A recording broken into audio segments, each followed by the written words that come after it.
Bonjour à tous, soyez les bienvenus. Je suis ravie de vous accueillir au nom de la Fondation pour les générations futures. C'est notre quatrième webinaire déjà autour des ERA Awards 2021. Et comme vous le savez, eh bien, on va échanger ce matin autour des travaux qui ont été primés dans le cadre de deux ERA Awards en santé et en alimentation soutenable. Donc, il y a deux prix dont on va parler, trois partenaires pour ces deux prix qui sont, comme vous le voyez, les laboratoires Expanscience pour la santé et la banque Triodos EcoSucra pour l'alimentation.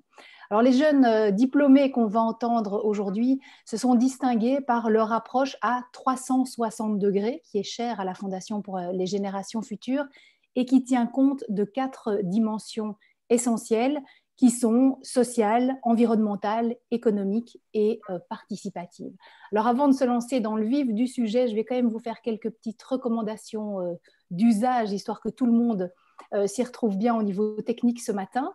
Déjà, on va demander à tous ceux qui n'interviennent pas ce matin de bien laisser leur caméra et leur micro coupés, comme ça on est sûr que tout se déroulera au mieux. On va regarder ensemble vers le bas de votre écran si vous le voulez bien. Si vous cliquez sur l'onglet participants, mais vous verrez tous ceux qui sont en ligne. C'est peut-être l'occasion de retrouver quelqu'un que vous connaissez et pourquoi pas d'échanger en privé avec cette personne. Vous avez l'onglet converser juste à côté. Alors ça vous permettra dans quelques minutes de poser vos questions là, à tout le monde, évidemment, que je pourrai relayer ces questions auprès des jeunes femmes primées ce matin. Et donc, voilà, vous pouvez sélectionner tout le monde ou une personne en particulier et on conversera comme ça. Il y a également un petit bouton réaction. Vous verrez, si vous cliquez dessus, vous avez des petits émoticônes. Pourquoi pas réagir dans le courant d'une présentation si vous avez envie de mettre un petit pouce en l'air, un petit sourire. Voilà, il y a différentes choses qui sont possibles en fonction de la version Zoom que vous utilisez. Et alors, on vous conseille, pour que ce soit plus confortable visuellement, en haut à droite de votre écran, de cliquer sur affichage intervenant. Sinon, vous allez avoir en permanence les vignettes de tous ceux qui sont connectés. Voilà, ce qui est moins chouette, c'est plus agréable de voir la personne qui parle en plus grand sur votre écran, évidemment. Si vous avez un petit souci technique, et on sait que ça peut arriver, vous avez à votre disposition une formidable assistante technique, c'est Marlène ce matin, que vous reconnaîtrez à son sigle FGF, assistante technique, voilà, suivi de son nom. Donc n'hésitez pas, si vous avez le moindre souci, à lui envoyer un petit message en privé. On est ensemble pour une bonne heure. Il y a 4 travaux qui vont être présentés ce matin. Et donc, après que chaque primé ait présenté son travail pendant environ 3 minutes, je donnerai la parole à sa promotrice ou son promoteur de mémoire, voilà, histoire qu'ils nous disent un petit mot sur l'apport de ce travail. Et ensuite, je donnerai la parole à la présidente ou au président du jury en fonction du prix concerné. Bon, voilà, histoire qu'ils nous expliquent quelle a été la position du jury par rapport à ce travail. Et ensuite, on a un moment de questions-réponses qui est vraiment un chouette moment convivial. Et donc, n'hésitez pas, même déjà pendant les présentations, s'il y a des questions qui vous viennent, à les poster dans la conversation. Et dès que tout le monde aura parlé, je me ferai un plaisir de relayer ces questions vis-à-vis des personnes qui ont été primées. Donc, 4 travaux ce matin qui sont portés par 4 jeunes femmes et on va ouvrir ce webinaire avec la santé et j'accueille Fanny Brunin. Bonjour Fanny. Bonjour à tous. Tu es la lauréate de ce prix en santé soutenable. Tu as défendu ton mémoire de master en sciences de la santé publique à l'école de santé publique de l'ULB. Son titre, c'est La nature, entre guillemets, outil thérapeutique de réduction du stress, enquête d'opinion auprès d'assistants en médecine générale. Et tu as eu comme promotrice Catherine Boulan, qui est présidente de l'école de santé publique de l'ULB et directrice du centre de recherche en santé environnementale et santé au travail. On la retrouvera évidemment dans quelques instants. En attendant, Fanny, c'est à toi. Merci. Je lance mon chrono. Donc, rebonjour à tous. Donc, environ 28,7% des Belges se disent stressés. Le stress provoque des troubles psychologiques et physiologiques. Et il devient de plus en plus important de trouver des alternatives aux traitements médicamenteux traditionnels prescrits dans le cadre de la réduction du stress, car ceux-ci ne sont pas toujours une solution idéale. En effet, ces médicaments ont de nombreux effets secondaires, comme l'accoutumance ou le problème de chute chez les personnes âgées. Et justement, vous, qu'est-ce que vous faites pour vous déstresser ou pour vous relaxer? Moi, par exemple, j'aime beaucoup jardiner, j'aime beaucoup me balader en forêt aussi ou simplement observer la nature. Du coup, je me suis demandé, et si nos futurs médecins généralistes voulaient conseiller la nature à leurs patients pour réduire leur stress? Par nature, j'entends vraiment des activités douces et passives, et pas la pratique d'un sport en forêt, bien que le jardinage peut quand même être très sportif à certains moments. Du coup, ma question de recherche précise était: quelle est la place de la nature en tant qu'outil thérapeutique de réduction du stress dans la future pratique professionnelle des assistants en médecine générale de l'ULB et de l'ULiège? Pour répondre à cette question, j'ai procédé en 2 temps. D'abord, j'ai réalisé un questionnaire pour connaître l'opinion des assistants en médecine générale. Ensuite, j'ai également réalisé une étude de la littérature scientifique où j'ai analysé des revues systématiques et des méta-analyses pour connaître le niveau de preuve relatif aux effets thérapeutiques de réduction du stress de la nature. Mes analyses ont montré que les preuves d'efficacité existent, mais qu'elles sont encore pas assez suffisantes, bien que beaucoup soient quand même convaincantes.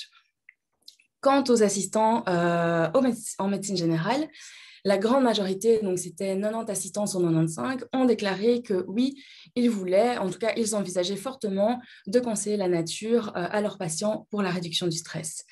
L'enquête d'opinion a également montré que la nature occupe déjà une place très importante dans la vie privée de ces assistants en médecine générale interrogés. Donc voilà, ça c'était les grands résultats de mon mémoire.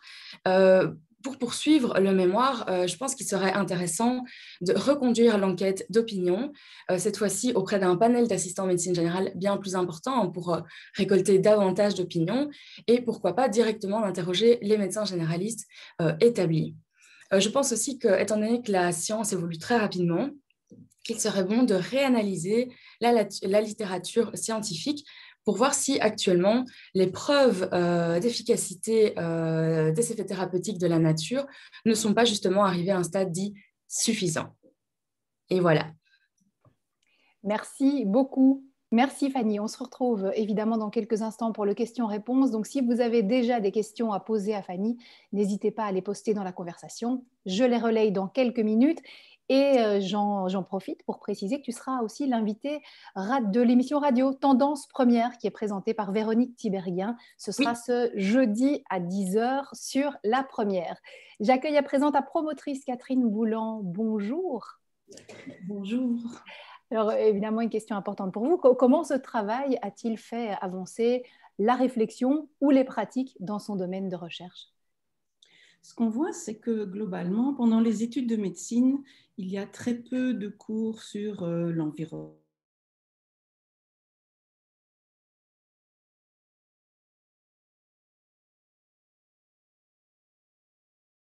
vers ces médecins, mais surtout le décloisonnement des pratiques. Et on se retrouve avec de plus en plus de volonté de prévention et la médecine est relativement, je dirais, peu outillée par rapport à ces aspects-là. Et donc ici, on a un argument relativement fort. Bien sûr, les preuves sont toujours à être renforcées, mais il y a un intérêt de la part des médecins en formation, ce qui vient nous soutenir dans l'organisation, je dirais, de formations plus approfondies, parce qu'on a beaucoup parlé, et rappelez-vous, pendant cette pandémie que nous vivons, on parle d'aller se promener, cela va accompagner, je dirais, notre santé mentale.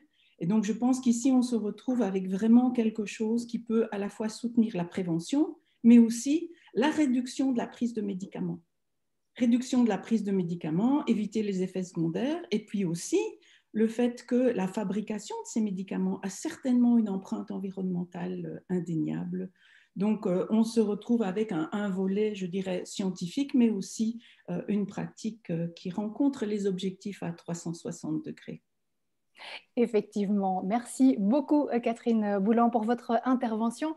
Je vais accueillir à présent Ise Navet, qui est coordinatrice du département santé et environnement au sein du service public fédéral de la santé. Ise, vous êtes aussi la présidente du jury en santé soutenable. Êtes-vous bien parmi nous, chère Oui. Ise? Ah, voilà. Alors, quelle a été la position du jury? Puisqu'on le répète, Fanny est la lauréate dans sa catégorie. Oui, tout à fait. Nous avons eu le grand plaisir de recevoir 5 candidatures cette année, dont 2 primées avec Fanny qui était la lauréate, car nous avons particulièrement retenu le travail de Fanny, qui a su vraiment aborder de manière holistique le besoin de nature dans le traitement du stress, qui, on le sait, est un sujet important en médecine et où on est des grands consommateurs de médicaments en Belgique. Donc, c'est un sujet qui est de plus en plus abordé dans les différentes universités et que nous, au niveau du SPF, des politiques, on voudrait vraiment intégrer dans les politiques de soins. Pour ça, on devrait peut-être aller un peu plus loin aussi dans ce qui est l'impact économique, donc vraiment une analyse économique des gains qu'on a quand on ne consomme pas de médicaments et du gain tout simplement qu'on a sur les patients chez qui on voit une amélioration de l'état de santé. Donc, c'est quelque chose qu'on voudrait vraiment discuter avec l'INAMI, etc. Donc, c'est très intéressant pour nous. Merci beaucoup et on se retrouvera en principe dans quelques minutes. Je sais que vous devez nous quitter à 10h30, donc on va faire en sorte d'avoir votre deuxième intervention juste avant. On va commencer le question-réponse avec toi, Fanny. En tout cas, ce qu'on peut dire, c'est qu'actuellement, il y a du monde en forêt. Je ne sais pas si vous y allez régulièrement, mais j'en ai jamais vu autant. Alors justement, on nous demande quelles sont les explications psychologiques de la nature sur notre santé mentale. Est-ce un aspect auquel tu t'es intéressée ? Alors, Fanny est figée chez moi. Je ne sais pas si Ouais. on entend. Ah, voilà, voilà. Je vois parce que vous êtes figée aussi, donc je me dis okay. que... Désolée, c'est la connexion du bureau, mais donc je n'ai pas entendu la question. Alors, donc la question, c'était quelles sont les explications psychologiques de cet effet nature sur notre santé mentale, si c'est un aspect auquel tu t'es intéressée. Oui, effectivement, dans la littérature que j'ai analysée, dans les études, généralement, ils mesurent le stress psychologique par des questionnaires. Donc, c'est un stress dit autodéclaré. Donc, c'est une personne qui va répondre à un questionnaire, voilà, à un instant T. Je me sentais heureuse, j'étais relax. Mais donc, c'est quelque chose d'assez subjectif parce que ça dépend évidemment d'une personne à l'autre. Et c'est vraiment une augmentation de la bonne humeur, une augmentation des pensées positives, etc. Mais donc, c'est vraiment fait par des questionnaires. Et donc, ça dépend d'une personne à l'autre. Tout le monde ne ressent pas la chose de la même façon. Alors que les mesures des effets dits physiologiques, eux, par contre, sont mesurées de façon plus stricte, on va dire. Par exemple, le rythme cardiaque, le taux de cortisol salivaire, etc. Là, on est dans des choses plus quantifiables. Et est-ce qu'il y a des activités qui sont plus bénéfiques que d'autres? Alors, tu parlais du jardinage ou d'activités, enfin de balades en forêt. Est-ce qu'il y a d'autres choses qui sont bénéfiques? Donc moi, dans ma mémoire, les 4 aspects que j'ai étudiés, c'était l'exposition aux espaces verts. Donc quand je dis exposition, c'est balade, observation, etc. Exposition aux espaces bleus, donc qui agrémente aussi beaucoup notre capitale, donc ce qui est rivières, cours d'eau, etc. Les bains de forêt, donc Shirin-yoku en japonais, enfin je parle pas japonais, donc désolée pour mon accent, mais voilà. Et tout ce qui est jardinage. Je ne pourrais pas dire quelle pratique est la plus relaxante, parce que pour ça, il faudrait qu'il y ait davantage d'études qui soient conduites. Mais par contre, en termes d'histoire, c'est quand même le jardinage qui a été le plus étudié. Quand on parle par exemple de jardins hospitaliers, dans des structures dites hospitalières, des jardins de prison, etc., jardins dans des maisons de repos. Donc, je ne pourrais pas dire laquelle est la plus relaxante, mais en tout cas, il y a davantage d'études sur le jardinage. Et puis, il y a certainement un aspect subjectif aussi qui joue. Oui. Voilà. Alors, on dit c'est très intéressant. Malheureusement, on observe aussi que l'accès à la nature est très souvent conditionné par le statut socio-économique, surtout dans les grandes villes. Alors, comment pallier cette inégalité? Très bonne question. Effectivement, c'est compliqué. Moi, ici, dans la réflexion de mon mémoire, j'ai pensé en termes de Belgique, donc surtout de Bruxelles ou enfin, voilà, de Wallonie. Et en Belgique, les espaces verts sont quand même relativement facilement accessibles, peu importe notre niveau socio-économique. Maintenant, effectivement, il y a des disparités en termes de sécurité d'espaces verts et en termes d'entretien. Ça, c'est une réalité. Et je pense que Bruxelles Environnement répondrait mieux à la question que moi parce que je n'ai pas étudié le problème d'inégalité, même si je sais que c'est une question sous-jacente qu'il faudra traiter et résoudre si on veut arriver à une prescription de la nature. Et évidemment, dans d'autres villes, peut-être européennes ou d'autres continents, je pense que ce problème d'inégalité est encore plus flagrant. Autre question, avez-vous étudié les effets de la prise de médicaments et notre environnement, via nos urines par exemple, sur l'eau que nous buvons? Ah oui, les effets de la prise de médicaments sur l'environnement, j'imagine que c'était ça la question. Non, ça, c'est pas du tout le sujet de... Donc, non. Ok. Alors, existe-t-il des protocoles réglementant le comment faire le rapport avec la nature qui puissent faire l'objet d'études pour des mesures alternatives aux interventions conventionnelles, médicaments entre autres? Si je comprends bien la question, donc c'est par exemple quelle dose de nature on aurait besoin. Quelle fréquence, j'imagine Ok. aussi, dans l'exposition à la nature. Oui, il y a de plus en plus d'études qui sont faites, et vraiment qui sont très récentes, hein, parce qu'ils datent de l'année passée. C'est des études que j'ai intégrées en tout dernier lieu dans mon mémoire. Maintenant, ce sont des études scientifiques, mais ce n'est pas un protocole clair et établi. Il y a des scientifiques qui pensent qu'il faudrait 20 minutes de nature par jour. Mais de nouveau, c'est savoir, ça dépend aussi du contexte, du contexte culturel, du pays dans lequel on se trouve, de l'âge qu'on a, des pathologies peut-être qu'on a à côté de notre stress aussi. Donc, c'est une question en devenir, mais il y a quand même quelques éthiques qui se sont penchées sur la question, mais elles ne sont pas toutes d'accord entre elles en termes de dose-réponse, si on veut. Donc voilà, c'est ça qui fait que je n'ai pas pu dire que les preuves scientifiques étaient d'un niveau suffisant, parce qu'en termes de méthodologie, voilà, il y a quand même encore un certain brouillard qui entoure tout ça. Bon, voilà, il faudra encore un petit peu de temps Un pour petit y peu. arriver. Dans nature, il y a également l'air et le feu. Y a-t-il également un effet de l'air et du feu sur notre psychique? Est-ce qu'il serait la raison qu'ils sont au cœur de rituels dans certaines cultures? Bon, peut-être que ça sort un petit peu de ton domaine Je ne sais d'études. pas. Moi, à l'ULB, on est scientifique, donc je n'ai pas vu ça dans la littérature en tout cas. Et alors, on nous demande si tu as un avis, c'est Amy qui nous demande si tu as un avis sur la naturopathie, qui est aussi une façon d'intégrer la nature dans la façon de faire de la médecine. Oui, ça, au début de mes recherches, j'ai vu que c'était vraiment... Voilà, les avis étaient très, très divergents par rapport à ça. Et donc, mon avis, c'est que voilà, il faut se méfier ici. Hein, c'est vraiment profiter de la nature, mais c'est pas se soigner en ingérant des plantes ou autres. Hein. Donc, ça, c'est vraiment... moi, c'est vraiment des balades, profiter, mais c'est pas consommer la nature au sens propre du terme, quoi. Donc je ne sais pas trop. Ouais, ouais. Alors, comment différencier le besoin de se connecter avec la nature et le besoin de se déconnecter des nouvelles technologies de l'information et de la communication? Ouais, je pense que les deux sont très liés, hein, parce que on sait déjà hein, l'impact que les écrans et tout ce qui est technologie a sur notre psychique, sur notre stress, hein, sur notre développement intellectuel, etc. Et la nature, voilà, elle permet une déconnexion, et elle permet surtout une reconnexion à la nature. Je pense qu'on l'a vu avec la crise Covid qui est toujours d'actualité. Les gens ont demandé à pouvoir respirer, à pouvoir sortir, à pouvoir occuper leur esprit autrement et à pouvoir vraiment lâcher prise. Donc, si on veut se déconnecter de tout ce qui est technologie en sortant dans la nature, pour moi, évidemment. Oui, oui. Alors, quels sont les effets médicaux donc, sur notre cerveau qui sont observables via IRM ou prise de sang?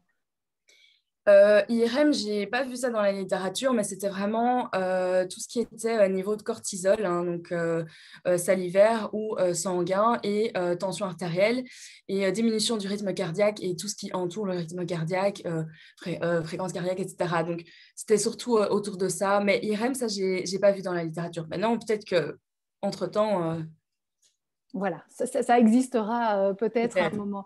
Merci en tout cas, merci beaucoup Fanny, et je rappelle un rendez-vous Merci à jeudi tous. matin à 10h sur la première pour te retrouver dans Tendance Première aux côtés de Véronique Tiberghien. Merci aussi à vous, hein, Catherine Boulan et Isuane Navé, qu'on retrouve dans quelques instants. On va découvrir à présent le travail d'Anne-Catherine Dubois. Bonjour Anne-Catherine. Bonjour. Alors, tu as également présenté un mémoire de master en sciences de la santé publique, mais à l'école de santé publique de l'UC Louvain. Il s'intitule « Co-construction d'une offre de répit pédiatrique en région wallonne, identification des critères de pérennité d'un projet novateur dans le système de santé ». Et tu as eu comme promotrice Isabelle Aujoula, qui est professeure à l'UC Louvain, affiliée à l'Institut de recherche Santé et Société, et elle développe des recherches participatives sur les soins de santé, notamment en pédiatrie. On la retrouvera par vidéo interposée dans quelques instants. En attendant, Anne-Catherine, c'est à toi. Merci Caroline et bonjour à tous. Pour vous présenter mon mémoire, aujourd'hui, je vais vous parler de parentalité, de maladie, d'épuisement, de répit et puis d'innovation en santé avec une approche à 360 degrés. Comme vous le savez tous, devenir parent, c'est l'aventure de toute une vie. Devenir parent d'un enfant malade ou en situation de handicap, c'est aussi endosser le rôle d'aidant proche. C'est prendre soin de son enfant, lui prodiguer des soins parfois qui relèvent de l'infirmière, c'est coordonner des rendez-vous médicaux, c'est priver de sommeil, c'est réorganiser son domicile et puis c'est endosser toute une série de tâches au quotidien qui rapidement peuvent mener à l'épuisement avec des conséquences sur l'équilibre personnel, familial, mais aussi parfois une mise en danger de la santé physique du parent. En Belgique, aujourd'hui, une personne sur 10 est aidant proche. Peut-être d'ailleurs connaissez-vous dans votre entourage des personnes qui sont aidants proches, ou peut-être êtes-vous vous-même aidant proche ou allez-vous le devenir. Pour répondre à cette problématique de l'épuisement des aidants, depuis plusieurs années en Belgique et à l'étranger, sont proposées des solutions de répit. Le répit se définit comme un temps de pause dans un quotidien éprouvant, un moment de ressourcement, un temps pour soi. Le répit peut se décliner de différentes façons, sous la forme de séjours résidentiels, du répit à domicile, des activités organisées ou des groupes de parole. Avec des professionnels conscients de cette problématique de l'épuisement des parents qui accompagnent un enfant malade ou en situation de handicap, dans le cadre de mon travail de mémoire, après avoir réalisé une revue de littérature, j'ai eu l'occasion de mener à bien une étude de faisabilité où j'ai interrogé des parents, des professionnels, des dirigeants d'hôpitaux et des décideurs politiques. Et puis, j'ai réuni autour de la table tous ces partenaires du projet pour les rendre vraiment acteurs de la co-construction d'une offre de répit en Wallonie. La Wallonie étant la seule région de notre pays aujourd'hui à ne pas disposer d'une maison de répit pédiatrique. Alors, ensemble, nous avons défini les missions de ce projet. Nous avons décliné ce projet sous la forme d'un bouquet de services, avec tout d'abord une maison de répit qui devrait ouvrir ses portes dans les prochaines années à Liège, Liège étant un grand bassin de soins pédiatriques en Wallonie. Cette maison de répit permettra d'accueillir 5 enfants malades ou en situation de handicap et elle disposera également de 3 studios familiaux pour accueillir des familles au complet. Ensemble, nous avons aussi défini les critères de pérennité parce que nous souhaitons vraiment proposer une approche et un accompagnement durable aux familles de manière à prévenir, traiter l'épuisement des parents concernés et à répondre aux situations d'urgence avec l'idée qu'à long terme, tout ça pourrait avoir un véritable impact aussi sur les coûts en soins de santé.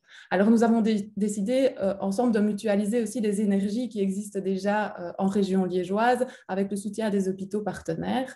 Et puis, pour compléter cette maison de répit, nous souhaitons aussi mettre en place une équipe mobile qui se rendra à domicile et qui ira à la rencontre des familles pour écouter leurs besoins et les orienter vers les ressources. Et nous proposerons également aux parents concernés des ateliers qui s'apparentent à l'éducation thérapeutique, qui leur permettra d'échanger et de partager avec d'autres parents qui vivent les mêmes situations qu'eux, et puis avec l'aide de professionnels, de mobiliser des ressources pour de nouveau prévenir l'épuisement ou y faire face. Cette approche innovante en santé est caractérisée par le fait qu'on veut vraiment se décentrer de la maladie de l'enfant et se centrer sur l'accompagnement du parent de manière durable et pérenne. Voilà.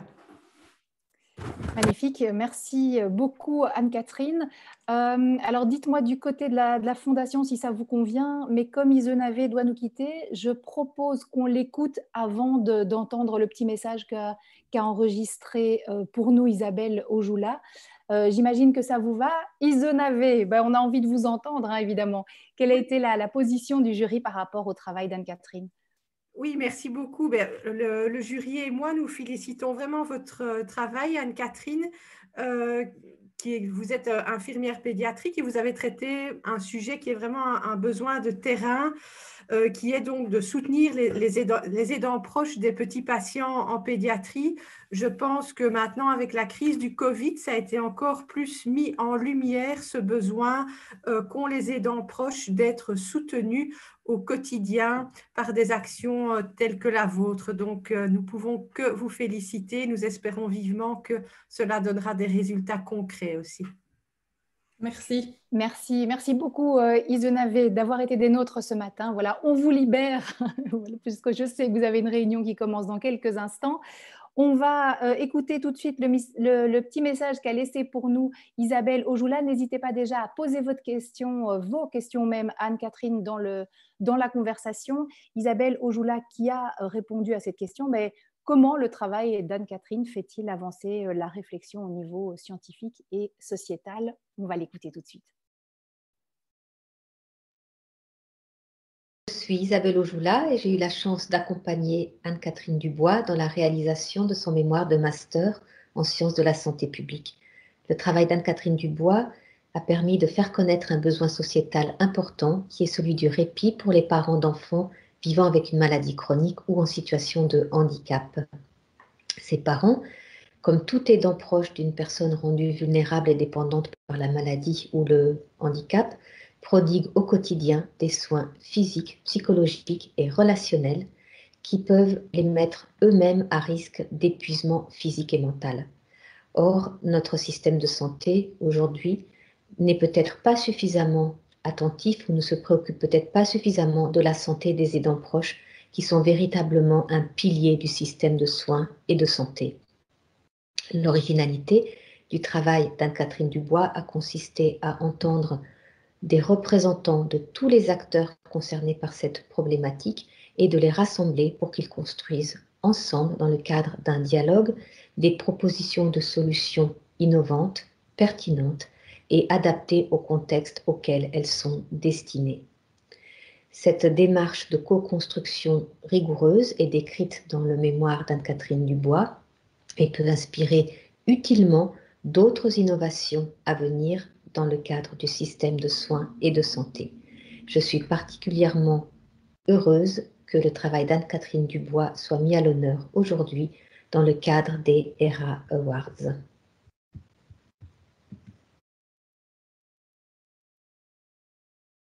Formidable, voilà une façon d'avoir Isabelle Ojoula un petit peu parmi nous ce matin.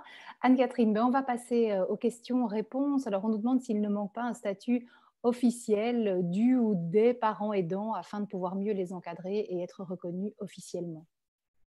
Si, bien sûr, ce serait idéal d'arriver à un résultat comme celui-là. Alors, il y a des choses qui bougent malgré tout depuis déjà plusieurs années et la SBL Aidants Proches milite beaucoup pour faire reconnaître le statut d'aidant proche et pour octroyer un congé aux aidants proches qui soit un congé apparenté à celui dont peuvent bénéficier les parents qui ont un jeune enfant, le congé parental ou les congés de soins palliatifs ou pour assistance médicale. Et donc, tout ça est en route et il y a des choses vraiment qui évoluent aujourd'hui. Et c'est certain que la situation et le contexte qu'on vient de vivre ici avec le confinement ont mis encore davantage en lumière le poids auquel ces familles sont dans l'ombre et ont besoin vraiment de soutien et ont besoin qu'on repense certains aspects du système de santé pour leur permettre d'accompagner au mieux leurs enfants sans devoir mettre leur propre santé en danger. Oui, effectivement. Alors, un autre message, félicitations pour cet excellent projet. En pédiatrie, nous mesurons au quotidien la difficulté de ces parents et de ces familles qui encadrent un enfant malade. Pensez-vous que votre travail permettra de promouvoir le soutien concret par l'INAMI ou d'autres instances officielles du système de santé belge? Les ministres vont-ils vous entendre? Ben, c'est ce qu'on espère, évidemment, de tout cœur. Alors, il y a des choses qui ont bougé récemment en Wallonie et la ministre Montréal entend ce besoin et est prête à soutenir le développement de cette maison de répit. Donc, on est au balbutiement de quelque chose de beaucoup plus concret. Et donc, cette maison devrait pouvoir ouvrir ses portes dans les années qui viennent. Et puis oui, je pense que c'est vraiment une question qui est au cœur de notre société et qui relève de différents enjeux de société. Et donc, j'espère de tout cœur que les politiques pourront soutenir ce genre d'initiative et être conscients que que c'est vraiment, les aides en proche sont en fait les piliers de notre système de santé et c'est ce qui fait le maintien à domicile et qui permet aussi de réduire les coûts en santé sur le plus long terme. Oui, on est bien d'accord. Alors, comment est financée cette maison de répit puisqu'il ne semble pas y avoir de subsidiation? Alors, cette maison de répit, tout ce dossier qui a été réalisé dans le décours de mon travail de mémoire avec l'étude de faisabilité et le séminaire de co-construction a été déposé sur le bureau de la ministre et à la VIC. Et donc, ce sont eux qui vont soutenir le projet d'un point de vue financier. Et c'est là qu'on est aujourd'hui au cœur de toutes ces négociations. Évidemment, on ne peut pas ouvrir une telle structure avec des fonds propres ou avec du fundraising. On est obligé d'avoir quelque chose de durable pour rendre le projet pérenne, parce qu'on ne peut pas proposer une solution aujourd'hui aux parents et puis dire dans 3 ans que non, il n'y a plus les budgets, on arrête. Donc, il faut vraiment garantir le long terme avant de se lancer dans l'aventure. Est-ce qu'il ne serait pas intéressant de penser à des systèmes d'accueil mixtes avec des enfants sans besoin particulier afin d'éviter une forme d'isolement de ces enfants malades et de conscientiser aussi les autres sur leur situation? Si, bien sûr, dans un monde idéal, tout ça serait parfait. L'idée d'une maison de répit comme celle-là, c'est d'être une structure en dehors du contexte hospitalier, donc d'être vraiment comme une maison. L'objectif est que les enfants et les familles qui y viendront se sentent comme à la maison, comme chez eux. Et donc, ça favorise ce lien avec l'extérieur aussi. Et il existe aujourd'hui d'autres maisons de répit à Bruxelles. Il y a la Villa Indigo et puis en Flandre, il y a 2 autres maisons de répit, la Villa Roserood et Limerick. Et c'est vraiment la philosophie de ces maisons, c'est d'être en dehors de l'hôpital et de permettre un contact avec l'extérieur. Et donc, il arrive que des enfants d'une classe d'école viennent passer quelques heures avec les enfants malades ou en situation de handicap et qu'on aille vraiment à la rencontre de ces différences pour sortir de ce que finalement notre société met en avant aujourd'hui avec ces étiquettes. Quand la différence fait partie de la vie, elle peut être aussi une richesse finalement, et c'est vraiment ça fait partie de la philosophie de ces maisons de répit. Si j'active le micro, ce sera beaucoup mieux. J'avais aussi envie de t'entendre, Anne-Catherine, par rapport à justement ce travail qui a été remis dans le cadre des ERA Awards. Qu'est-ce que ça t'a apporté finalement? Ça m'a apporté beaucoup de choses. D'abord, par le fait d'être en contact avec ces familles et de pouvoir vraiment aller à la rencontre de leurs besoins, de les écouter et d'entendre que pour eux, c'était déjà un moment de répit. En fait, les entretiens que j'ai réalisés avec eux étaient déjà un moment pour eux où ils ont pu se déposer et dire ce qu'ils vivaient et être entendus dans leur vécu. C'était aussi pour moi très important de pouvoir discuter et collaborer avec les professionnels, parce que c'est là qu'on se rend compte qu'ils sont parfois bien démunis, qu'ils se rendent compte que les parents sont épuisés, mais que d'abord, ils ont un temps très limité en consultation et ils sont encore très centrés sur la prise en charge de l'enfant et de sa maladie. Et finalement, ils n'ont pas toujours le temps non plus de demander aux parents comment ils vivent les choses. Et puis, ils ont aussi cette crainte de, s'ils posent la question, voir le parent s'effondrer et de ne pas pouvoir lui proposer de solution. Et donc, vraiment me rendre compte que de tous les côtés, il y a un besoin de réunir les différents acteurs, les différents partenaires pour construire quelque chose qui sera à la fois utile et bénéfique pour les parents, mais aussi qui permettra aux professionnels d'aborder la question de manière beaucoup plus sereine et de donner des pistes concrètes à ces familles. Et puis j'ai été aussi très touchée par ces directeurs d'hôpitaux qui sont conscients aussi de la problématique et par la volonté des dirigeants politiques d'apporter une réponse la plus concrète et la plus durable possible à ces familles. Et en ce qui concerne ta participation en tant que telle au ERA Award, quel genre d'aventure ça a été pour toi et qu'est-ce que ça a pu apporter à ton travail? C'est une aventure humaine qui est faite de chouettes rencontres. Je trouve que c'est toute une organisation qui est remarquable. Tout est super bien structuré, organisé depuis la première rencontre jusqu'à aujourd'hui, jusqu'à ces séminaires. Et j'imagine que ce sera la même chose jeudi avec la soirée de clôture. Et puis, ça permet de mettre vraiment en lumière ces travaux et ces investissements au cours de nos études. Et je trouve ça formidable, en fait. C'est un beau départ. Ça donne des ailes à un projet et je souhaite de tout cœur que ça permette à tous ces projets qui ont été primés de vraiment pouvoir prendre leur envol. Eh ben, je crois que là, tu donnes envie à ceux qui se posaient la question, voilà, est-ce que j'y participe ou pas, en tout cas, de s'y inscrire pour l'année prochaine, pourquoi pas. On nous demande encore, existe-t-il en Wallonie d'autres systèmes, lignes d'écoute, lieux de rencontre? Oui, il en existe via les mutuelles notamment. mais c'est assez pauvre, effectivement. Il n'existe pas énormément de solutions. Et donc aujourd'hui, les parents qui ont un enfant malade ou en situation de handicap se déplacent jusqu'à la Villa Indigo, en général à Bruxelles, pour confier leur enfant. Et ça, c'est aussi un frein, une limite. Le fait qu'il y ait 100 km à faire, ça peut vraiment... pour certains, cette démarche est tellement compliquée et nécessite une mise en confiance et puis lâcher prise aussi de confier son enfant à des équipes médicales ou paramédicales. Et la distance rajoute une difficulté à cette démarche. Et donc, c'est vraiment l'idée d'avoir une structure par région pour que les parents doivent aller moins loin. Alors, on est conscient que la Wallonie est étendue, qu'en se localisant à Liège, on ne répondra probablement pas aux demandes de toute la Wallonie, mais du coup, il y a au moins des repères dans chaque région. Et puis, je crois vraiment que l'idée aussi, c'est de faire entendre aux politiques que ce ne sera pas suffisant et qu'il faudra par la suite développer d'autres solutions plus larges. C'est ça, bah oui, mais justement, on dit souvent dans la province de Luxembourg ou d'autres éloignés, les parents sont encore plus démunis. Donc voilà, on nous demande s'il est possible d'imaginer à très court terme d'y dupliquer des maisons de répit, mais on sent que déjà mettre sur pied ce projet à Liège, voilà, c'est pas du court terme du tout en fait. Non, non, et ça a débuté en 2017, on est en 2021 et on commence à avoir une ébauche de réponses concrètes. Et donc, oui, ça prend beaucoup de temps, ça prend beaucoup d'énergie et puis ça demande des budgets conséquents parce que la ressource principale, c'est vraiment le personnel. Et donc, il y a des frais importants de personnel, sachant que ce sont des enfants qui sont la plupart du temps dépendants pour toutes les activités de la vie quotidienne et donc qui nécessitent l'accompagnement d'un adulte à leur côté chaque jour, 24 heures sur 24. Et donc, oui, l'investissement financier est important, mais de là pourraient partir d'autres initiatives aussi, comme par exemple du répit à domicile. C'est vraiment aussi une question qui doit être étudiée, qui doit être approfondie. Et c'est aussi l'objectif de ces équipes, cette équipe de liaison de répit qu'on souhaite mettre en place en même temps que la maison de répit pour aller à la rencontre des familles et pouvoir développer d'autres réponses.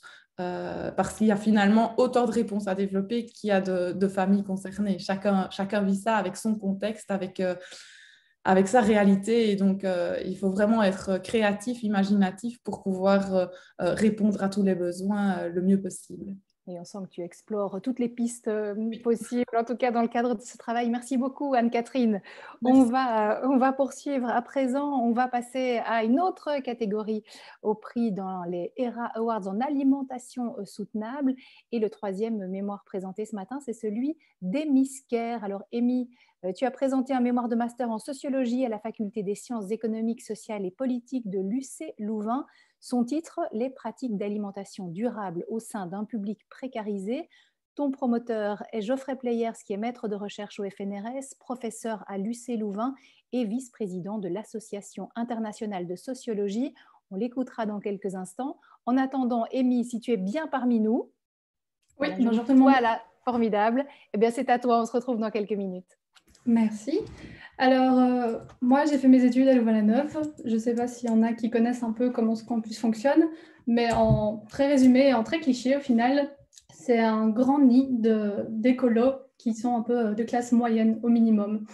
Donc, j'ai fait quelques années du coup, de mes études dans cette bulle, vraiment, où l'écologie et l'alimentation durable, c'est très normalisé. Il y a des événements, il y a des conférences, il y a des ateliers toutes les semaines. Et donc, il était temps de choisir en fait mon sujet de mémoire que je voulais dans ces thématiques. Je me suis dit qu'il serait intéressant de sortir de cette bulle et d'aller voir un peu ce qui se passait en dehors de Louvain-la-Neuve, ce qui m'a amené à faire du coup ce mémoire sur les pratiques d'alimentation durable chez des personnes en situation de précarité. Et à la clé, avec quelques clichés à casser au final. Le premier, c'est se dire que si on achète le label bio chez Deleuze, on est un bon écolo. C'est pas très correct au final. On se rend compte que le label bio, il n'y a pas beaucoup de garanties et qu'il y a beaucoup de méfiance de la part de mes interviewés qui tournent autour de ça et qu'acheter local, ça va s'avérer être un petit peu mieux. Acheter de saison, c'est encore le niveau au-dessus. Et si le local devient bio, c'est la cerise sur le gâteau. C'est vraiment le miroir face au label bio. La deuxième chose, c'est si vous avez un compost, vous êtes un bon écolo. C'est pas faux. Mais il ne faudrait pas que ça serve d'excuse au gaspillage alimentaire, qui reste une grosse problématique. Les personnes que j'ai interviewées, elles n'ont pas le luxe de gaspiller des aliments. Du coup, elles organisent leur repas autour de ça, elles font de la soupe avec leurs épluchures, et elles finissent probablement par gaspiller moins. Mais à côté de ça, le plastique, pour eux, ce n'est pas spécialement un problème, ce n'est pas du gaspillage. Donc voilà, on voit que c'est un peu en double teinte. Troisièmement, il faut diminuer sa consommation de viande pour être un bon écolo. Alors ça reste très, très vrai. Mais il faut absolument comprendre pourquoi est-ce que la viande reste si importante dans l'assiette des gens, pourquoi est-ce qu'on a tellement du mal à laisser partir cette viande de nos assiettes. Et en fait, on se rend compte que la viande a un rôle très important dans la vision du masculin et dans la vision du progrès. Donc, en comprenant ça, on peut essayer de changer ces visions pour pouvoir atteindre cet objectif de diminution de viande. Et le quatrièmement, qui est un peu la conclusion de mon mémoire au final, c'est de se dire que c'est pas parce qu'on se dit écolo qu'on fait forcément que c'est forcément le plus efficace. Et c'est pas parce que des gens ne se disent pas écolo qu'ils ne font pas de pratiques qui sont au final très efficaces. Vraiment, la conclusion de mon mémoire, c'est de dire que ces personnes en situation de précarité, elles ne se revendiquent pas du tout écolo. Mais pourtant, il y a plein de pratiques d'alimentation durable qui sont présentes, mais qui ne sont pas très visibles. Et il est temps d'écouter ces personnes qui sont aussi concernées par les problématiques pour les inclure dans des politiques publiques qui les touchent et qui parfois les discriminent aussi. Voilà.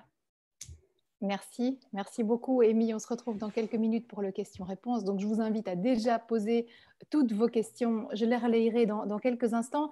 Je l'ai dit, ton promoteur de mémoire est Geoffrey Pleyers, qui est avec nous ce matin. Alors, Geoffrey, pouvez-vous nous dire en quoi le mémoire d'Amy participe à construire un monde soutenable ?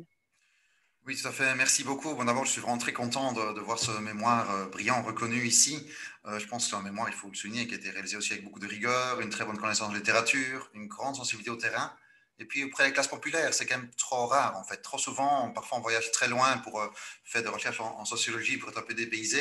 Et ici, ce qu'il fallait, pour changer un peu notre vision de l'alimentation, je dirais, au-delà de l'écologie, je pense que c'est un mémoire tout à fait brillant qui a été vers les classes populaires dans une perspective compréhensive sans les juger, en voyant, elle vient de le répéter, Amy vient de le répéter, elles ne polluent pas forcément plus que les autres, elles se disent moins écologiques. Et ce qui me semble vraiment important, et j'aimerais insister là-dessus, parce que c'est au-delà même du domaine de l'alimentation dans ce mémoire, ça nous montre tout l'enjeu du rapport à l'écologie par rapport aux classes populaires. On dit que souvent, ils ne sont pas assez écologistes parce que c'est trop cher, parce qu'on ne peut pas acheter bio, etc., parce qu'ils n'ont pas de jardin pour faire un compost.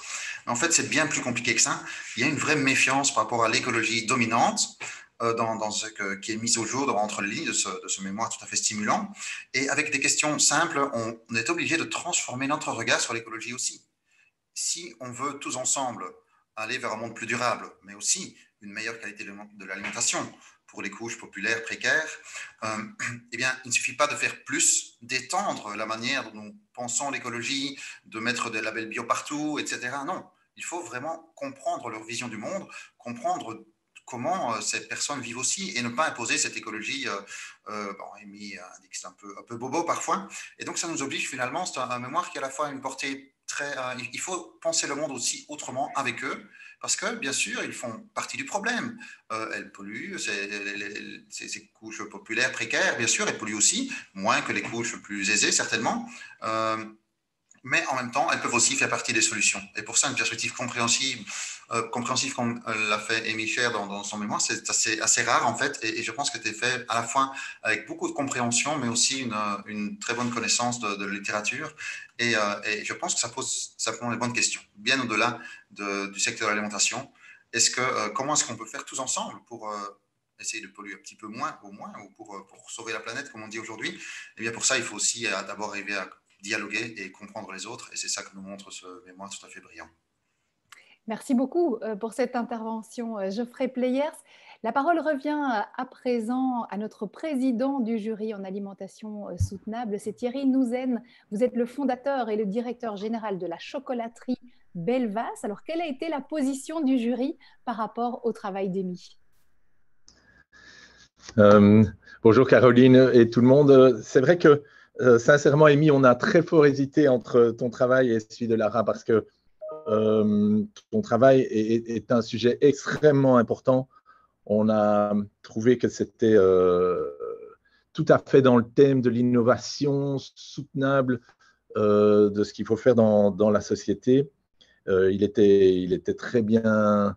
On devait juger sur les 4 P Et c'est là que Lara a peut-être tout juste eu un petit point de plus, mais en fait, ton mémoire, il donne envie d'aller plus loin.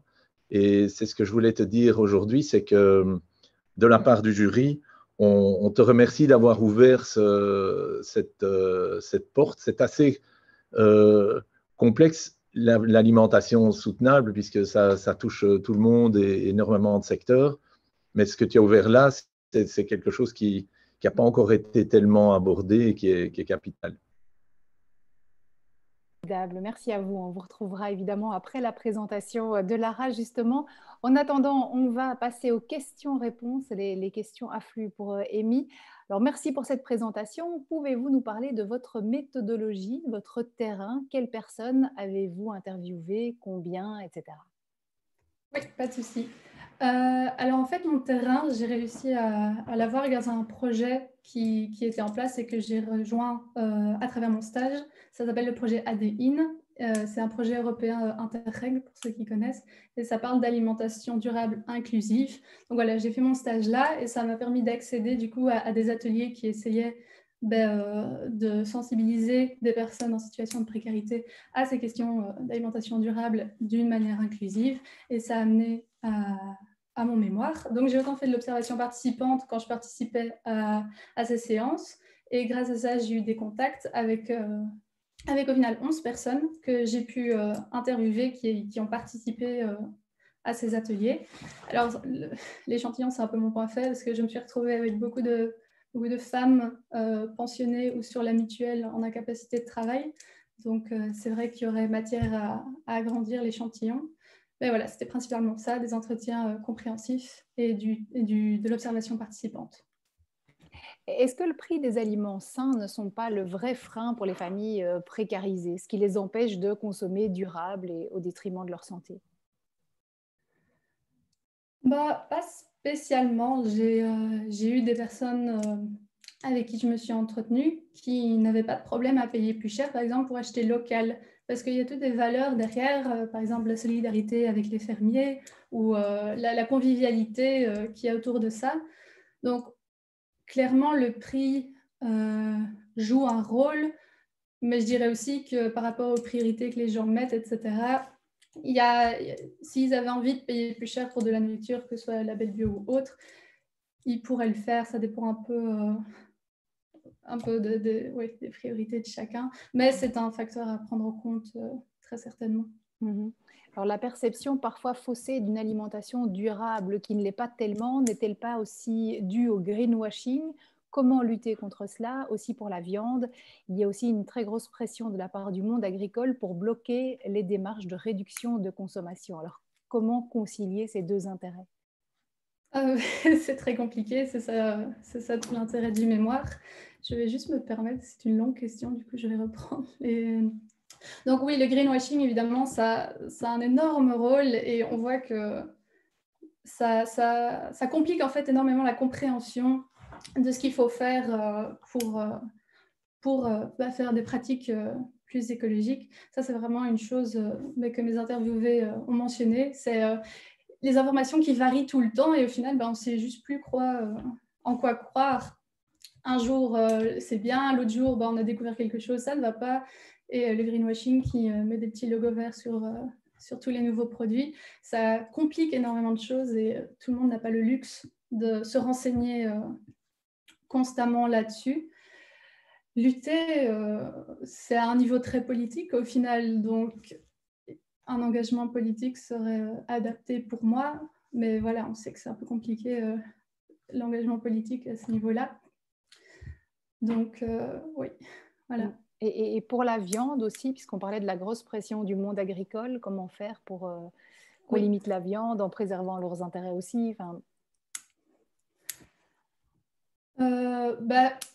Diminuer sa viande, indépendamment de ce qui se passe au niveau plus macro, c'est dans les mains de chacun. Donc, je ne pense pas que les lobbies internationaux ou européens influencent que nous, en tant qu'individus, on choisit de consommer ou pas. Maintenant, le monde agricole en Europe est très compliqué, très protégé et Et ouais, il faudrait un politologue pour un peu compléter mon mémoire à ce niveau-là. Mais ouais, j'aurais tendance à dire que les complications pour les fermiers ne sont pas spécialement liées à la viande, mais c'est un terrain un peu hors mémoire, donc je vais éviter de m'y aventurer. D'accord. Alors, quels seraient tes 3 premiers conseils alimentation durable pour les personnes précarisées? Ben, il faudrait déjà que les personnes se soucient un peu. Il faudrait qu'elles aient un intérêt là-dedans, parce qu'on voit que généralement, les personnes plus populaires, on leur envoie énormément de normes. Tu devrais faire ça, surtout dans le domaine de l'alimentation. Donc, si elles s'en soucient, j'aurais tendance à dire que acheter local va être une option moins chère qu'acheter les labels. Et que acheter de saison, c'est compliqué, mais ça permet aussi d'avoir des produits moins chers. Donc, c'est une option. Oui, principalement ça. Ok. Et dans la continuité, est-ce que toi, tu as interrogé des responsables d'ASBL qui distribuent des produits qui sont presque périmés à la population qui est plus précarisée? Alors, non, j'ai pas parlé à des responsables d'ASBL. Moi, j'étais vraiment concentrée sur les concernés, on va dire. Il y en a qui bénéficiaient de colis alimentaires, mais même si ça vient de colis alimentaires, il y a toujours tout le symbole autour de... Si par exemple, si on propose un produit bio dans le colis alimentaire, indépendamment de si c'est moins cher ou pas, s'il y a des symboles de méfiance autour, ça va quand même pas, ils vont quand même pas être spécialement en faveur. Donc voilà, c'est une alternative à observer. Ouais. Mais ça ne change pas tout. Il y a beaucoup d'autres facteurs qui jouent dans ce que les personnes ont envie d'acheter ou non. Effectivement, alors on souligne à quel point les questions sont vastes et complexes ce matin. Et puis on nous donne un conseil santé et économique pour tous, acheter non transformé. Voilà, c'est vrai que c'est déjà un premier bon pas. Ne pensez-vous pas qu'il serait nécessaire pour la transition vers une meilleure alimentation d'avoir le label bio de supermarché en termes d'accessibilité financière pour ce public précarisé, même s'il existe des doutes sur le respect de leurs normes bio? Donc, est-ce que le bio de supermarché devrait être accessible à tous? Le bio de supermarché, je dirais, reste moins accessible. Il n'y a rien à faire, ça reste dans des logiques très commerciales, capitalistes. Donc, il y a beaucoup de labels bio qui n'apparaissent pas à cause de la bonne foi des gens et c'est plus des études de marché qui se rendent compte que les gens sont prêts à payer plus pour des produits qui ont ces labels et qui, du coup, ne vont pas hésiter à prendre leur marge là-dessus. C'est triste comme constat, mais c'est vrai aussi. Donc, je ne pense pas que les labels bio soient la meilleure façon de rendre ça accessible pour des personnes en situation de précarité. Et on sait qu'il y a plein de petits producteurs qui n'ont pas le label, même si leurs produits sont bio, parce que ça coûte cher de se faire labelliser. C'est vraiment l'idée que le label bio en tant que tel, c'est vraiment de la méfiance, mais si le local devient bio, ou même s'il n'a pas le label en tant que tel, mais qu'il fonctionne d'une façon bio, là, c'est d'une plus-value au final. Parce que personne n'est contre l'idée de produire sans pesticides, mais c'est juste les formes que ça prend qui vont énormément influencer comment les gens vont percevoir le produit. Alors, petite question, bon, ça sort un peu du cadre de ton travail, mais est-ce qu'il ne faudrait pas plus encore sensibiliser nos politiques pour que les cantines de nos enfants accordent des repas durables à tous, à des prix plus accessibles pour les familles précarisées? Donc là, on revient à ton public, afin que les enfants aient au moins un repas sain et équilibré par jour. Alors, c'est très personnel, mais je suis très d'accord avec ça. On voit que dans l'alimentation, en fait, le goût des enfants, ce que les enfants aiment ou n'aiment pas, ça a un énorme rôle sur comment la famille va organiser les repas. Les personnes que j'ai interviewées, même si elles voulaient intégrer des légumes, par exemple, dans leur repas, si les enfants font une crise parce qu'ils n'ont jamais mangé de légumes aux alentours, ça n'encourage pas à faire des changements dans l'assiette. Tandis que, par exemple, faire un gâteau qui a l'air d'être un gâteau au chocolat où il y a des courgettes cachées, là, ça passe du coup, parce qu'ils ne voient pas ce truc de légumes. Donc, l'école est une super opportunité pour familiariser ces enfants à d'autres formes d'alimentation, à les habituer à des légumes, que ce soit, ou un potager. Et du coup, si les enfants sont convaincus, ça va être plus facile de transformer à l'intérieur de la famille. Prix accessible, je sais pas, enfin voilà, les comparatifs sont différents, mais moi, je suis assez personnellement convaincue que ce serait une bonne approche. Merci, et merci beaucoup, Amy. Mangeons local le plus possible et de saison. On va poursuivre à présent avec le dernier mémoire qu'on va découvrir ce matin. C'est celui de Lara van der Stickelen. Lara, tu es la lauréate de ce prix en alimentation soutenable. Tu as défendu ton mémoire de master en sciences et gestion de l'environnement à l'IGEAT, Institut de gestion de l'environnement et d'aménagement du territoire de l'ULB. Et ce mémoire s'intitule « Le rationnement alimentaire comme instrument de politique environnementale, un anachronisme ?» Tu es aujourd'hui maître assistante et coordinatrice développement durable à l'EFEC et tu as eu comme promoteur Grégoire Wallenborn, qui est professeur à l'ULB, chercheur à l'IGEAT, et ses recherches portent sur les questions qui croisent énergie, environnement, technologie et vie quotidienne. On l'entendra dans quelques minutes, mais en attendant, Lara, c'est à toi. Merci Caroline pour cette introduction. Je vais donc moi aussi vous parler d'alimentation, un des besoins fondamentaux de l'homme, un besoin que les changements environnementaux actuels risquent sérieusement de mettre à mal. Or, en parallèle, les sociétés occidentales se caractérisent aujourd'hui par une abondance alimentaire sans précédent qui s'accompagne d'un gaspillage alimentaire énorme et de problèmes sanitaires tout à fait connus. Et c'est précisément face à cette incohérence, notamment éthique, que j'ai choisi à travers mon mémoire d'explorer l'un des outils caractéristiques des politiques publiques dans des situations de pénurie, à savoir le rationnement. Alors, l'originalité de mon travail est d'avoir investigué la pertinence et le réalisme de cet outil comme instrument de politique environnementale, et à la fois d'atténuation de l'impact des systèmes alimentaires sur l'environnement ou d'adaptation à une pénurie en situation de crise environnementale ou géopolitique par ailleurs. Alors, comment ai-je procédé ? Dans la première partie de mon travail, je me suis attachée à l'étude de 5 dispositifs de rationnement alimentaire, passés et contemporains. J'ai ainsi abordé le rationnement alimentaire en Belgique et au Royaume-Uni pendant la Seconde Guerre mondiale, mais également les cas de l'Égypte, de Cuba et du Venezuela, où le rationnement alimentaire est aujourd'hui toujours d'actualité. À travers la comparaison des modalités d'application du rationnement alimentaire dans ces différentes sociétés, à travers ces différentes époques, j'ai abouti à une typologie en 4 axes, donc une typologie théorique du rationnement alimentaire en 4 axes, permettant d'analyser tout type de dispositif de rationnement alimentaire.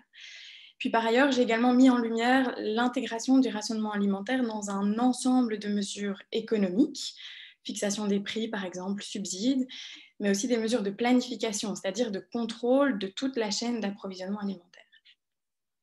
Puis, dans la deuxième partie de mon mémoire, j'ai étudié des dispositifs de rationnement contemporains, mais cette fois relatifs au carbone. J'ai étudié le projet de carte carbone en Grande-Bretagne, les groupes volontaires de rationnement du carbone et également un livret de rationnement utilisé comme outil de communication par un groupe de réflexion anglais. Et ces recherches m'ont amené à développer 3 modèles théoriques de rationnement alimentaire dans le cadre de politique environnementale, des modèles aux objectifs finalement assez différents. Alors, premièrement, il y avait un modèle d'adaptation mondiale organisé par l'Organisation des Nations Unies qui viserait à réduire l'insécurité alimentaire générée par une allocation inégale des ressources alimentaires au niveau mondial. Ensuite, j'ai développé un modèle d'adaptation régionale ayant le même objectif, mais géré par des entités géographiques plus restreintes, telles que l'Union européenne, ou des gouvernements nationaux dans le cadre de pays plus vastes, par exemple. Et enfin, j'ai développé un modèle d'atténuation cette fois, qui lui vise à réduire les dégradations de l'environnement, changement climatique, perte de biodiversité, pollution des sols, etc., causées par nos systèmes alimentaires, en particulier par certaines denrées. Enfin, l'examen de ces 3 modèles au regard des modes d'intervention caractéristiques des politiques publiques actuelles m'a permis d'identifier des obstacles économiques, juridiques, sociologiques, politiques, mais aussi de formuler des conditions à l'adoption du rationnement alimentaire dans le cadre de politiques environnementales. Voilà. Merci beaucoup Lara. N'hésitez pas déjà à poser vos questions à Lara, je vais les relayer dans quelques minutes bien évidemment. Et petite info de service, tu seras l'invité de Fabienne Van de Merch dans Les Éclaireurs, donc sur la première, ce sera en principe le samedi 8 mai, voilà une date qui est encore à confirmer, mais j'imagine que son invitation a bien été lancée. Je vais donner la parole à présent à ton promoteur Grégoire Wallenborn. Bonjour. Bonjour. Pouvez-vous nous dire en quoi le mémoire de Lara est important sur le plan scientifique et sociétal? Lara vient de résumer, je trouve, admirablement bien son mémoire. Vous avez pu entendre à quel point elle couvre une série de sujets. C'est un mémoire vraiment synthétique qui permet de faire un lien entre des analyses de rationnement alimentaire dans le passé. Donc, il y a un côté vraiment rétrospectif pour voir dans quelle mesure ce type d'instrument pourrait être utile dans certains types de politiques prospectives. Et donc, on a vu quand même, suite à la crise du Covid, l'impréparation des gouvernements. Il y avait, semble-t-il, des plans. Est-ce que, ici, le mémoire de Lara ne pourrait pas aussi nous aider à imaginer un autre type de planification? En tous les cas, c'est, à mon sens, et c'était aussi l'avis du jury, c'est ce que le mémoire de Lara permet de faire, c'est de se dire que les instruments de rationnement pourraient à l'avenir être à nouveau des instruments de politique publique et qui allient à la fois un côté social et environnemental, hein, puisqu'il y a quelque chose de très éthique finalement dans le rationnement. C'est l'idée que tout le monde a sa quote-part et en même temps on peut mettre un plafond environnemental. On rejoint un peu cette idée du donut de Keith Raworth d'une certaine manière. Et donc le mémoire de Lara est pour moi vraiment important pour essayer de voir dans quelle mesure ces instruments pourraient à nouveau, dans certaines conditions, être l'objet de politiques publiques. Merci beaucoup. Je vais donner la parole à nouveau au président du jury en alimentation soutenable, Thierry Nouzen. Qu'y avait-il de remarquable dans le travail de Lara, qui, je le rappelle, est la lauréate dans cette catégorie? Oui. Bonjour Lara et bravo. Bonjour Grégoire. Et c'est vrai que on a, comme vient de le dire Grégoire, on a fort apprécié la qualité académique de ton travail. C'est très bien écrit. Tu as bien suivi une méthodologie. Je dois dire, dans la présentation que tu viens de faire, je retrouve cette qualité. Bravo. On a en fait un chouïa hésité à un moment parce que le mot lui-même du rationnement fait un peu peur. Il est même, enfin, c'est peut-être un rien contraignant. Et puis, on s'est dit, mais qu'est-ce qu'elle aurait pu faire d'autre? Parce que c'est vrai que ce que tu ouvres comme réflexion au-delà de ton travail, c'est qu'il va falloir sans doute quand même une prise de conscience des gens qu'on va devoir faire un petit compromis quelque part pour, entre guillemets, arriver à une alimentation mondiale soutenable. On voudrait rêver que ce sera sans effort. Et c'est pour ça qu'on appréciait beaucoup ton travail, parce que bon, il met en avant le fait que il faudra sans doute quand même faire un effort. Et alors, tu abordes, comme je le disais à Amy, tu abordes très bien les 4 P qui nous étaient demandés. Donc, bravo pour cet excellent travail et cet apport à la cause. Merci. Merci beaucoup. Merci Thierry Nouzen. On va passer aux questions-réponses à présent. Lara, est-ce que rationaliser diminuerait la quantité que nos grands distributeurs jettent, voilà, comme quantité de denrées alimentaires, qui sont toujours consommables mais plus vendables? Les chiffres dépassent les 60% des produits alimentaires achetés par eux et qui sont jetés. Donc ça fait partie du constat de départ qui m'a amené à cette réflexion sur le rationnement. Mais en fait, le rationnement ne garantit pas en fait la diminution des déchets de produits alimentaires. Par exemple, dans le cas de l'Égypte que j'ai étudié, au contraire, le système de rationnement en fait initialement prévu accordait à chaque ménage un certain nombre de pains, hein, puisque c'était une des denrées majoritairement rationnées. Et en fait, les familles, du coup, allaient chercher leur ration, leurs 5 pains, et ne les consommaient pas toutes. Et donc, jetaient ce qui n'était pas consommé. Et c'est pour cette raison que le système égyptien a par ailleurs été revu en 2014 pour être transformé en un système de points, dans le cadre duquel les familles pouvaient aller chercher le nombre de pains dont elles avaient réellement besoin, et ce qui n'était pas consommé de la ration était alors transformé en points qui pouvaient à leur tour être utilisés pour se procurer d'autres types de denrées rationnées. Donc, ça dépend, ma réponse à la question, ça dépend du type de rationnement qui est mis en place et j'ai envie de dire des détails, mais qui ne sont pas des détails. C'est des modalités pratiques d'application du rationnement. Et c'était ça l'intérêt de mon travail, c'était de voir quels étaient les freins, quels étaient les effets pervers en fait, des systèmes de rationnement et comment est-ce qu'on pouvait y répondre. Oui. Alors, le rationnement est-il synonyme de modération de la consommation? Le rationnement étant imposé par des circonstances extérieures, la modération est une prise de conscience personnelle et sociétale. Comment évoluer vers une politique acceptable par le consommateur aujourd'hui? C'est effectivement une vaste question. Donc, effectivement, le rationnement tel que moi je l'ai étudié dans mon mémoire, c'est bien une politique publique d'ordre réglementaire, donc qui est imposée par un État à une population. Mais c'est vrai qu'on se rationne tous en quelque sorte. Pensons par exemple à l'issue des fêtes de fin d'année où on se dit à chaque fois, oh là là, je vais peut-être manger un petit peu moins. Donc c'est effectivement en théorie se rationner peut être une initiative volontaire. Et donc c'est effectivement pas ça que j'ai étudié dans le cadre de mon mémoire. Par contre, effectivement, là où la question est intéressante, c'est ce que j'ai mis en lumière dans mon mémoire, c'est que aujourd'hui, ce n'est pas le rationnement en tant que mesure réglementaire imposée par un État ne fait pas partie des modes opératoires des politiques publiques. Et donc effectivement, imposer à toute une population ce genre de mesures réglementaires est très complexe. On le voit aujourd'hui avec les mesures Covid par ailleurs. Et donc c'est là que en fait, le rationnement pourrait être utilisé aussi avant tout et peut-être en premier lieu comme outil de communication et de sensibilisation, comme le livret de rationnement du carbone que j'ai étudié et qui avait été développé par une association anglaise, par exemple. Donc, ce que je veux dire, c'est qu'il y a un travail à faire sur les mentalités, de sorte à changer les valeurs individuelles, de sorte à ce qu'ils soient acceptés en tant que mesure réglementaire. Oui, c'est ça. Donc, à t'entendre, on pourrait tout à fait déployer ce rationnement alimentaire dans un pays qui fonctionne dans une économie néolibérale. En tout cas, dans un premier temps, oui, c'est faisable. Ok. Alors, l'analyse du rationnement permettrait-il d'améliorer l'aide alimentaire actuelle? Oui, tout à fait. En fait, c'était vraiment une des complexités de mon mémoire, c'est que j'ai imaginé plusieurs modèles et le premier, c'est un modèle mondial et donc qui est basé sur l'aide alimentaire effectivement et sur les échanges commerciaux, mais aussi les échanges en termes d'aide alimentaire au niveau mondial.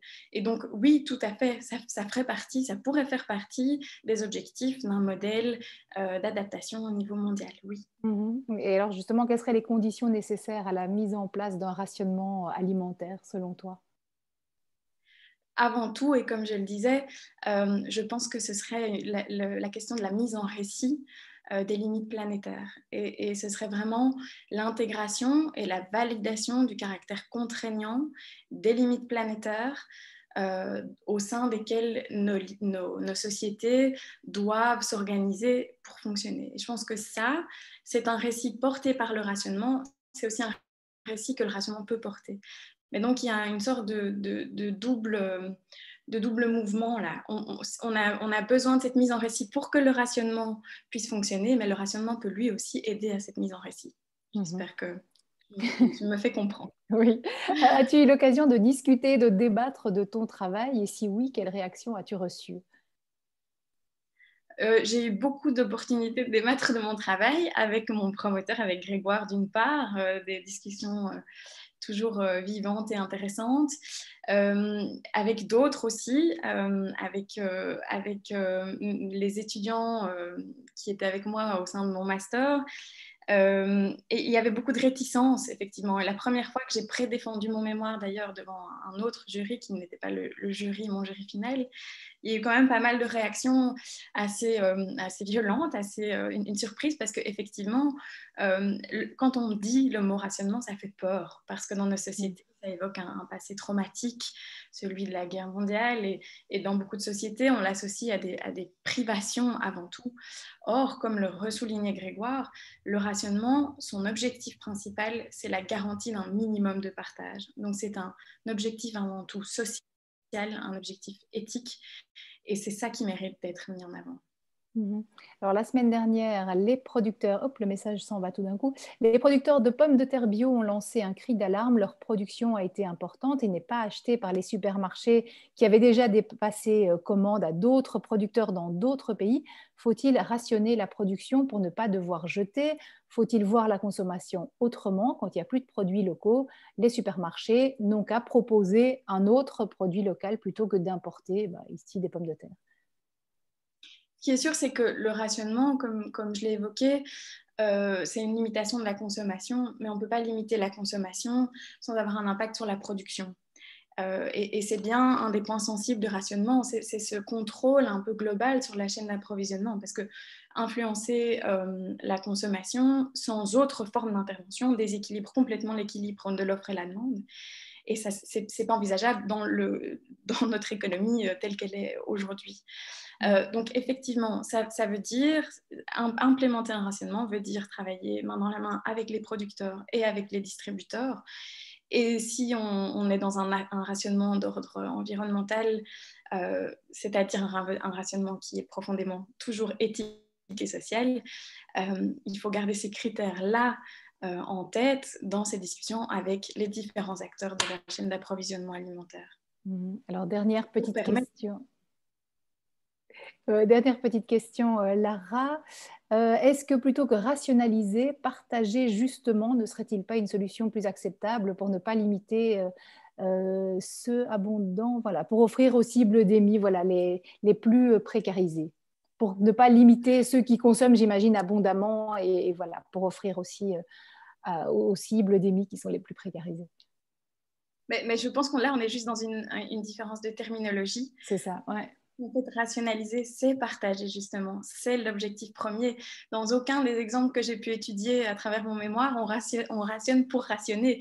Ça ne plaît à aucune autorité étatique, à aucune population, à aucune entreprise de rationner ou de se voir rationner.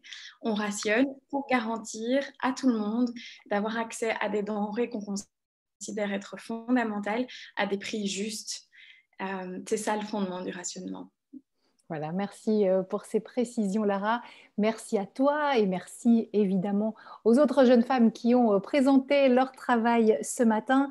Merci aux promoteurs, aux présidents de jury pour votre implication. Merci à vous tous qui nous avez suivis. Je remercie encore nos partenaires, les laboratoires Expanscience pour la santé, ainsi que Cosucra et la banque Triodos pour l'alimentation.